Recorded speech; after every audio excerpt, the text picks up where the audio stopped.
In the winter of 1876, an entire Pennsylvania town of 2,400 people simply vanished overnight, leaving behind only empty houses, abandoned meals still warm on tables, and a single child's drawing that would become the most terrifying piece of evidence in American criminal history. The drawing showed stick figures being dragged underground by shadowy creatures with glowing eyes. What investigators discovered beneath the town would rewrite everything we thought we knew about organized crime in 19th century America. But this is just one of 4 cases that shook the American public to its core. Cases so disturbing that newspaper editors refused to print the full details. Cases that led to the creation of the FBI and changed how we investigate crime forever. Today, we're diving deep into the archives to uncover the truth behind 4 historical true crime cases that terrified an entire nation. Before we begin this journey into America's darkest criminal past, I need you to hit that subscribe button and tell me in the comments which state you're watching from. Because these stories prove that evil has always found ways to hide in plain sight, even in the places we call home. Our first case begins not with murder, but with what appeared to be a simple mining accident that would soon reveal one of the most sophisticated criminal conspirations in American history. The town of Centralia, Pennsylvania, in 1876, was a thriving coal mining community nestled in the Appalachian Mountains. The mines provided steady work for immigrant families seeking the American dream, and the town boasted a modern hospital, 3 churches, and even a small opera house where traveling performers would entertain the hard-working residents. But beneath the surface of this idyllic community, something sinister was growing. The Molly Maguires, a secret society that claimed to protect Irish miners from exploitation, had evolved into something far more dangerous than labor activists. They had become a shadow government that controlled every aspect of life in Centralia through fear, violence, and systematic extortion. What made this case particularly terrifying was how deeply the conspiracy had penetrated normal society. The town's mayor, sheriff, 3 of its 4 doctors, and even 2 of its priests were secretly members of the organization. They had created a perfect system where crime could flourish without detection because the very people responsible for stopping it were the ones committing it. The first sign that something was wrong came when Mine Inspector Thomas Williams arrived for a routine safety check in November 1876. Williams was known for his meticulous attention to detail and his reputation for shutting down unsafe operations, regardless of the economic impact. He was exactly the kind of official the Molly Maguires had learned to fear. Williams had discovered evidence of deliberate sabotage in the mine shafts. Support beams had been weakened, safety equipment had been tampered with, and most damning of all, he found barrels of explosives hidden in sections of the mine that should have been completely safe. Someone was planning to collapse the entire mining operation, and Williams was determined to find out who. But the Molly Maguires had been watching Williams from the moment he arrived in town. They knew his reputation, they knew his methods, and they knew he had to be stopped before he could expose their operation. What they planned for Thomas Williams would shock investigators and terrify the American public for decades to come. On the evening of November 15th, Williams was working late in his temporary office above the town's general store, reviewing mine safety reports by lamplight. According to later testimony from the store owner, Williams had seemed nervous all day, constantly checking the street outside and jumping at unexpected sounds. At approximately 9 p.m., witnesses heard Williams scream, followed by what sounded like furniture being overturned and glass breaking. When concerned citizens rushed upstairs to investigate, they found Williams's office empty, except for signs of a violent struggle. His papers were scattered, his lamp was overturned, and most disturbing of all, there were strange scratches on the wooden floor that looked like claw marks. The search for Williams began immediately, but what rescuers found defied explanation. Following a trail of blood and torn clothing, searchers were led to an abandoned mine shaft on the outskirts of town. But instead of finding Williams at the bottom of the shaft, they discovered something that would haunt investigators for years to come. The shaft had been converted into an elaborate underground chamber, complete with torture devices that showed evidence of recent use. Chains hung from the walls, stained with what appeared to be blood. Strange symbols were carved into the rock walls, symbols that no one in town claimed to recognize. And scattered throughout the chamber were personal belongings from dozens of people who had disappeared from Centralia over the past 5 years. But Thomas Williams was nowhere to be found. Instead, searchers discovered a series of tunnels leading away from the chamber, tunnels that seemed to extend beneath the entire town. As investigators followed these passages, they began to understand the true scope of what they were dealing with. The Molly Maguires hadn't just infiltrated Centralia's government and businesses. They had literally hollowed out the ground beneath the town, creating an underground network that allowed them to move unseen, to spy on residents, and to make people disappear without a trace. The entire community was living on top of a criminal fortress they never knew existed. What investigators found in those tunnels would change American law enforcement forever. Room after room, filled with evidence of systematic murder, torture, and extortion. Financial records showing that the Molly Maguires had been skimming money from every business in town for years. And most terrifying of all, detailed plans for expanding their operation to mining towns throughout Pennsylvania, West Virginia, and Ohio. But perhaps the most chilling discovery was a room they called the Record Chamber. Here, the Molly Maguires had kept meticulous documentation of every crime they had committed, complete with photographs of their victims and detailed descriptions of torture methods. The records showed that over 200 people had been murdered in Centralia over a 5-year period, their deaths carefully disguised as mining accidents, suicides, or simple disappearances. The photographs were so disturbing that federal investigators initially refused to believe they were real. They showed systematic torture that went far beyond simple criminal violence.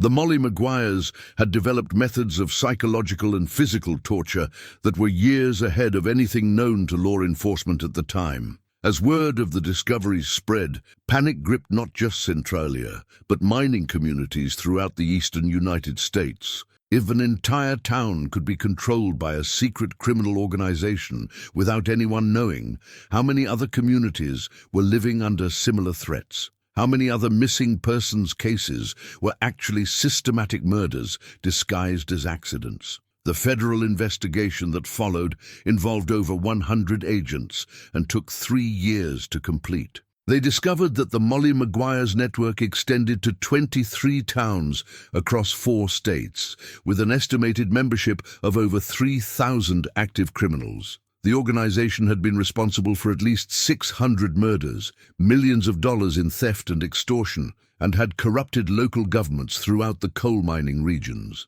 The trial that followed was the largest criminal proceeding in American history at that time. 27 men were ultimately executed, and over 200 others received lengthy prison sentences. But the psychological impact on the American public was far greater than the legal consequences for the criminals involved. The Centralia case proved that organized crime in America was far more sophisticated and far-reaching than anyone had imagined. It led directly to the creation of federal law enforcement agencies that could operate across state lines and establish the precedent for federal intervention in local criminal matters. But perhaps most importantly, it shattered the American public's sense of security in their own communities. If an entire town could be controlled by criminals without the residents knowing, nowhere was truly safe. This realization would prove prophetic, as our next case demonstrates. The second case that terrorized the American public took place just 5 years later in the seemingly peaceful farming community of Villisca, Iowa. But unlike Centralia, where the horror was hidden underground, the Villisca case would bring unimaginable violence directly into the American home. On the morning of June 10, 1912, Mary Peckham arrived at the Moore family home to collect eggs for her weekly baking. The Moores were known throughout Villisca as a hard-working, deeply religious family. Josiah Moore ran a successful farm equipment business. His wife Sarah was active in the local Presbyterian church, and their 4 children were among the most well-behaved youngsters in town. But when Mary knocked on the door that morning, no one answered. The house was completely silent, which was unusual for a family that was typically up before dawn to tend to their animals. Growing concerned, Mary peered through the kitchen window and saw something that would haunt her for the rest of her life. The kitchen table was set for breakfast, but the food had never been served. Chairs were overturned, dishes were broken on the floor, and there were dark stains on the walls that Mary was certain weren't there the day before. Something terrible had happened in the Moore house, and Mary knew she needed help immediately. When Sheriff Hank Horton arrived with 2 deputies, they found the front door unlocked and the house eerily quiet. What they discovered inside would become one of the most shocking crime scenes in American history. The entire Moore family, all 6 members plus 2 young house guests, had been brutally murdered with an axe while they slept. But this wasn't a simple case of random violence. The killer had spent hours in the house after the murders, engaging in behavior that suggested a level of psychological disturbance that investigators had never encountered before. Each victim's face had been covered with clothing or bedsheets, as if the killer couldn't bear to look at what he had done.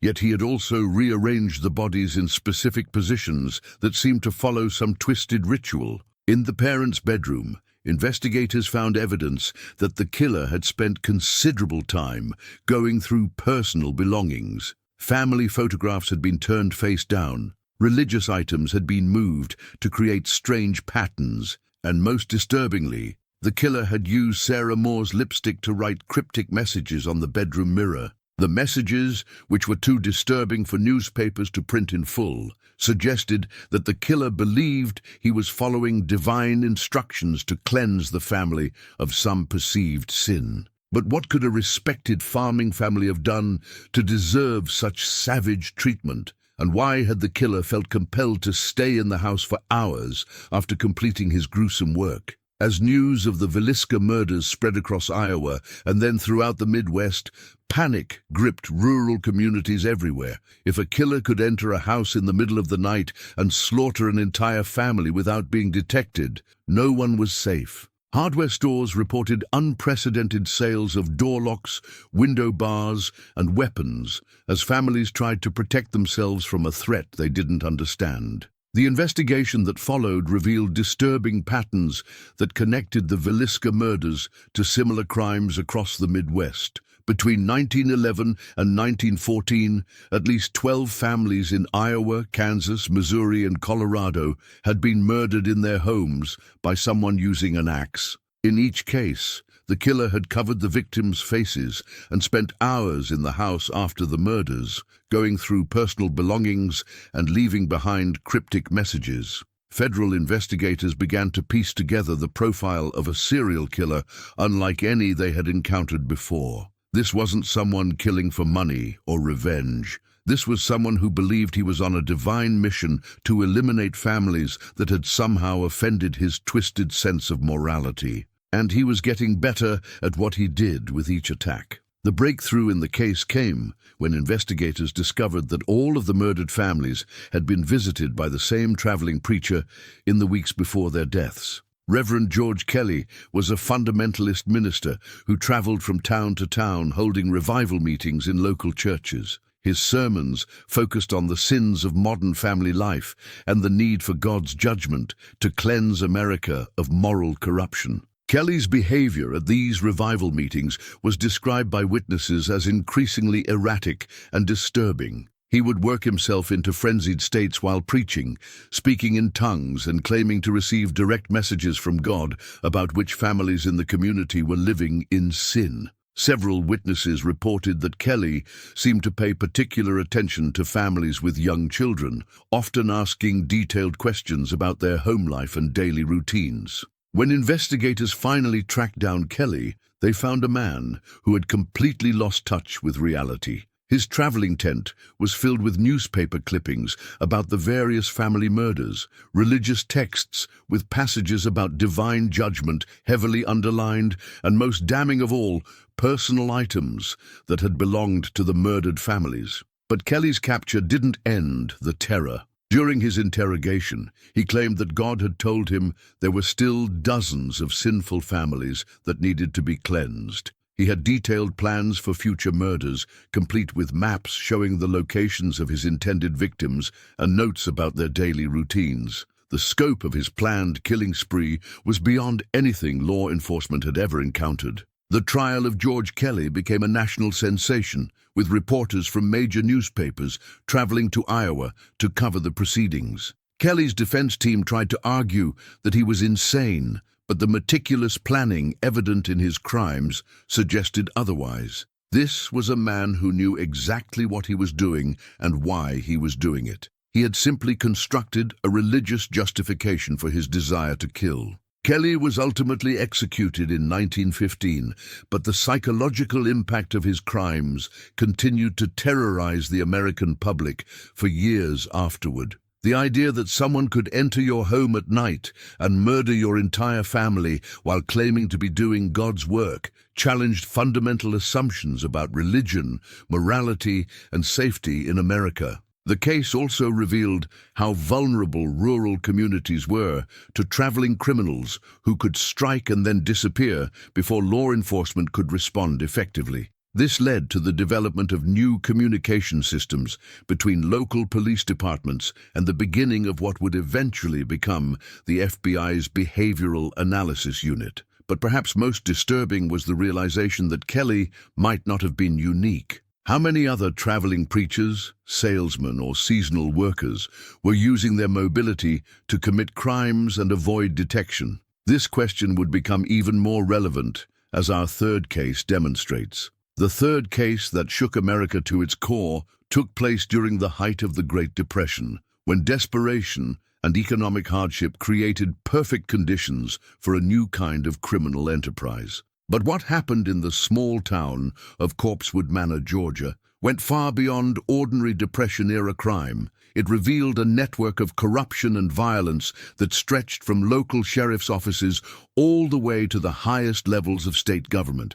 In 1934, Dr. Harold Winston was one of the most respected physicians in Georgia. He ran a free clinic that served poor families throughout the rural counties south of Atlanta, and his reputation for compassion and skill had made him a beloved figure in communities where medical care was often unavailable. But Dr. Winston also had a secret that made him incredibly dangerous to some very powerful people. For over 2 years, Dr. Winston had been documenting evidence of a systematic poisoning operation that was targeting specific families throughout rural Georgia. Families who owned valuable farmland, families who had opposed certain political candidates, and families who had asked too many questions about missing relatives. The pattern was subtle, but unmistakable to someone with medical training. The symptoms always began the same way: unexplained fatigue, stomach problems, and gradual weakness that doctors typically attributed to malnutrition or overwork. But Dr. Winston had noticed that these symptoms were appearing in clusters, affecting multiple members of specific families simultaneously and always progressing to death within 6 to 8 weeks. When Dr. Winston began secretly testing his patients for heavy metal poisoning, he discovered that they were being systematically dosed with arsenic, lead, and mercury in combinations that were designed to mimic natural illness. Someone with sophisticated knowledge of chemistry and medicine was slowly murdering entire families while making their deaths appear to be the result of poverty and poor living conditions. But who had access to these chemicals? The knowledge to use them effectively, and the ability to administer them to victims over extended periods. Dr. Winston's investigation led him to a conspiracy that reached into the highest levels of Georgia's political establishment. The poisoning operation was being run by a network that included the state's chief medical examiner, several county sheriffs, and at least 3 members of the Georgia state legislature. They were eliminating families whose land was needed for a massive development project that would have made the conspirators incredibly wealthy, while simultaneously removing political opponents who might have exposed their plans. The method was brilliant in its simplicity. The conspirators would identify target families and then arrange for them to receive regular deliveries of contaminated food, medicine, or household supplies. Local doctors who weren't part of the conspiracy would attribute the resulting illnesses to the hardships of Depression-era life. When the families died, their land would be sold at public auction to associates of the conspirators for a fraction of its true value. Over a 3-year period, this network had murdered an estimated 89 families, comprising over 400 men, women, and children.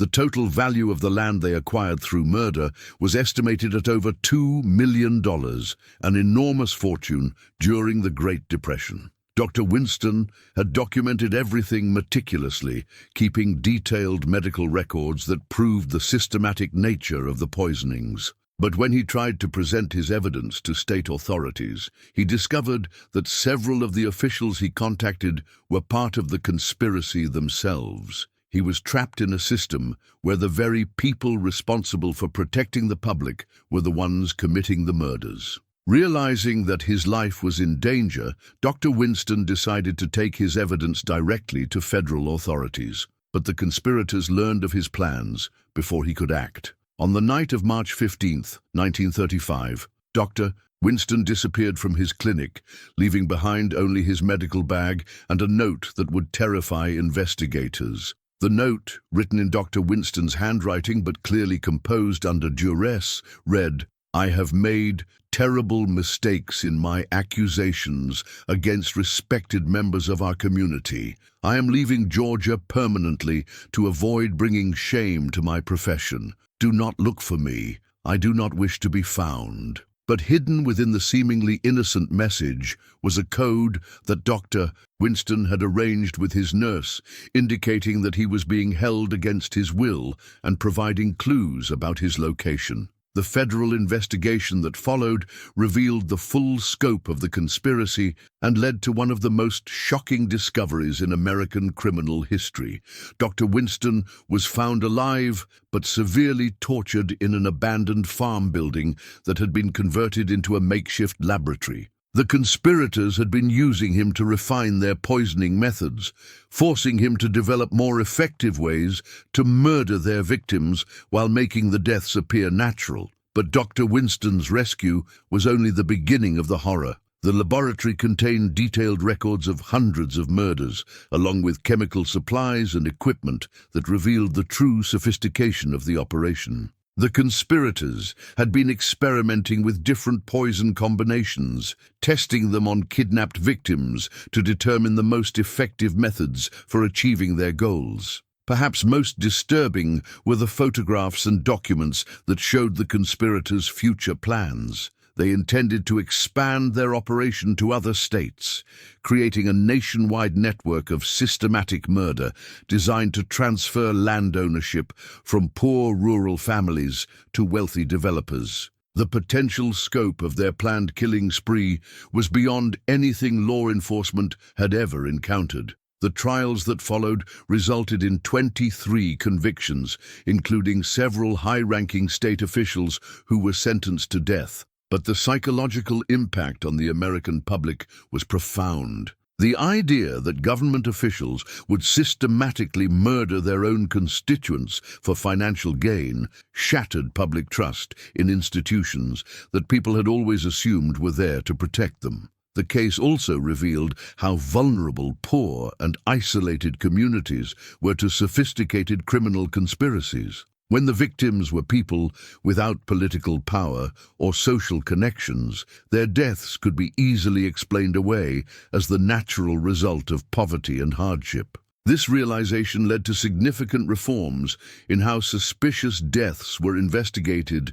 and documented. But the most terrifying aspect of the Georgia poisoning case was the realization that it might not be unique. How many other systematic murder operations were disguised as natural deaths How many other government officials were using their positions to eliminate inconvenient people? These questions would become even more relevant as our final case demonstrates. The fourth and final case that terrorized the American public took place during World War II, when national security concerns and wartime paranoia created perfect cover for the most sophisticated serial killing operation in American history. What began as a routine investigation into missing persons reports in California's Central Valley would uncover a conspiracy that reached into the highest levels of the federal government. In 1943, FBI agent Patricia Holbrook was assigned to investigate the disappearance of 47 Japanese-American families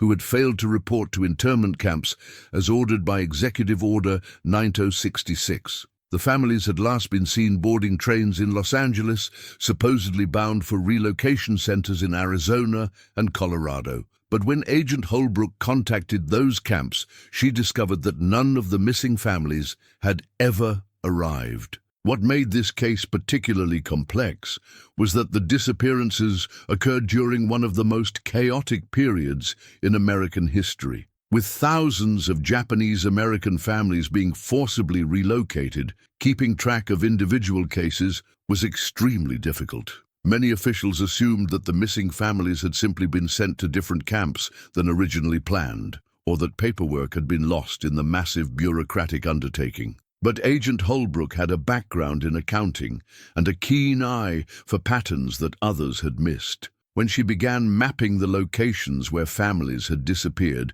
she noticed that all of the incidents occurred along a specific railway route that passed through some of the most remote and desolate areas of the California desert. Her investigation led her to discover that several railway employees had been reporting suspicious activities along this route for months. Train conductors had noticed that certain cars were being added and removed from trains at unscheduled stops in the middle of the desert. Railroad workers had found personal belongings scattered along the tracks, including children's toys, family photographs, and suitcases that appeared to have been hastily emptied. Most disturbing of all, several railway employees reported seeing what appeared to be fresh graves in the desert near these unscheduled stops. But when they tried to report these observations to their supervisors, they were told that wartime security restrictions prevented them from investigating further. They were ordered to focus on their jobs and ignore anything unusual they might see.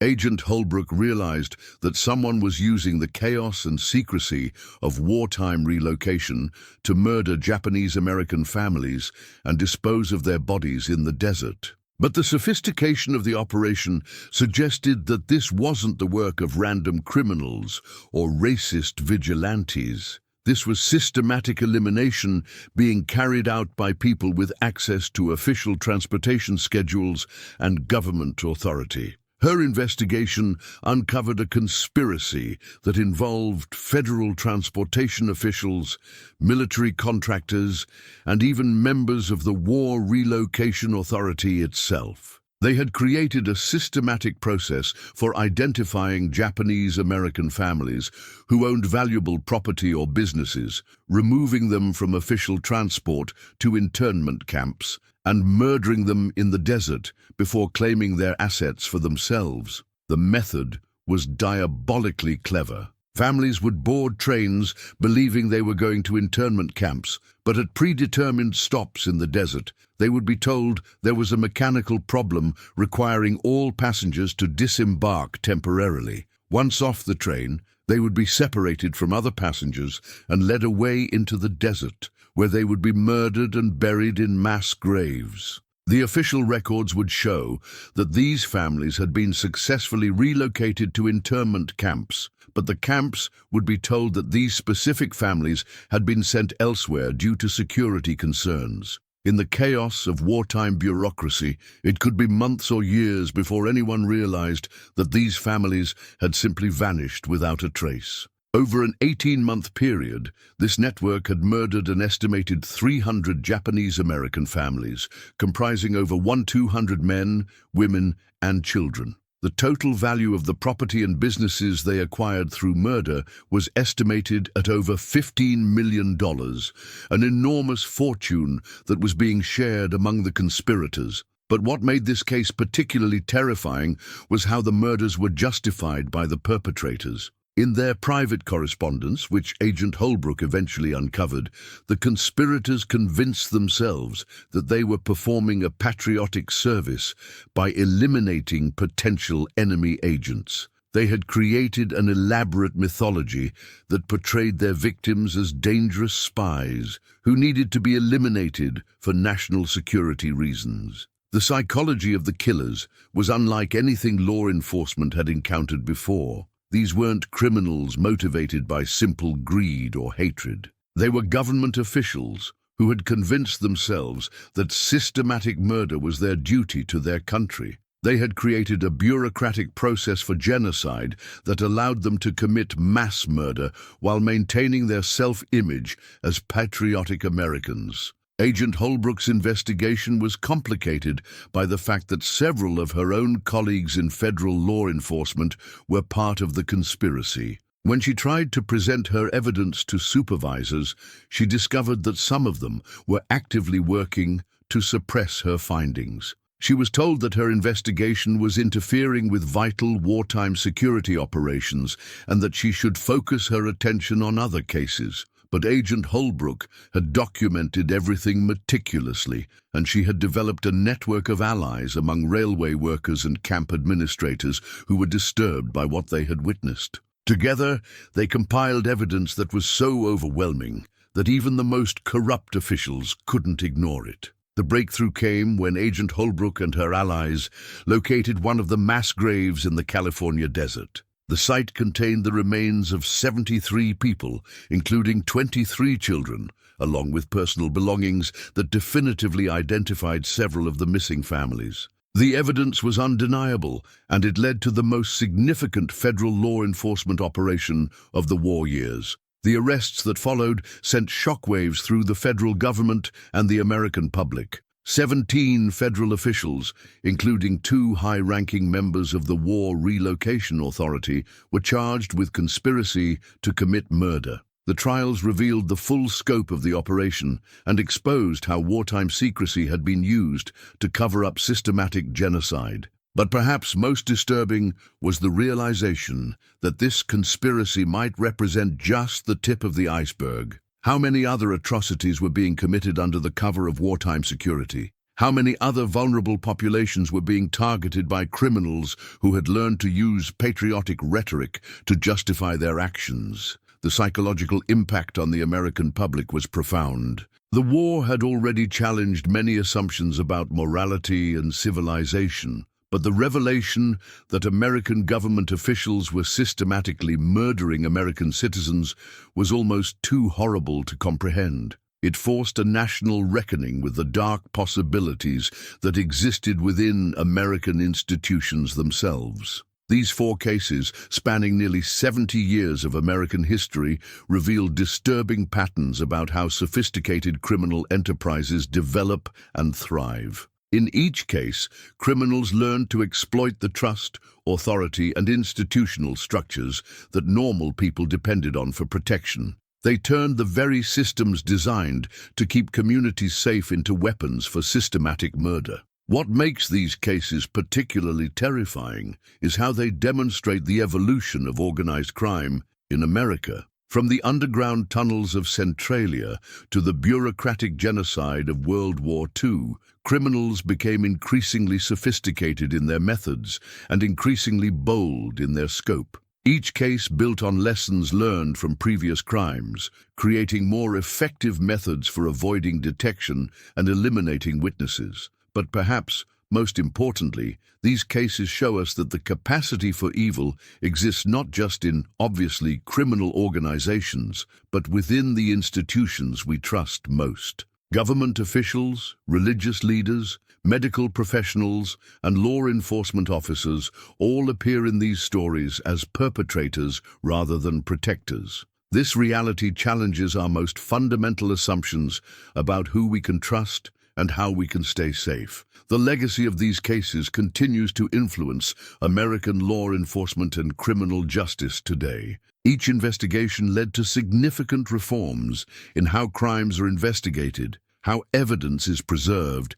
and how different agencies communicate with each other. The FBI's Behavioral Analysis Unit, federal oversight of local law enforcement, and modern forensic techniques all trace their origins to lessons learned from these historical cases. But the most important lesson from these 4 terrifying cases is that evil often hides behind the most respectable facades. The most dangerous criminals are often the ones who have learned to appear trustworthy, authoritative, and legitimate. They understand that the best way to commit crimes is to convince everyone around them that they are the ones fighting crime. What do you think about these 4 cases? Do you believe there are similar criminal conspiracies operating today, hidden within institutions we trust? Leave your thoughts in the comments below and let me know which case you found most disturbing. If you want to hear more stories about historical crimes that changed America, make sure to subscribe and hit that notification bell. Share this video with someone who loves true crime, because understanding these historical patterns might help us recognize and prevent similar crimes in the future. The past may be gone, but the lessons from these terrifying cases remain as relevant today as they were decades ago.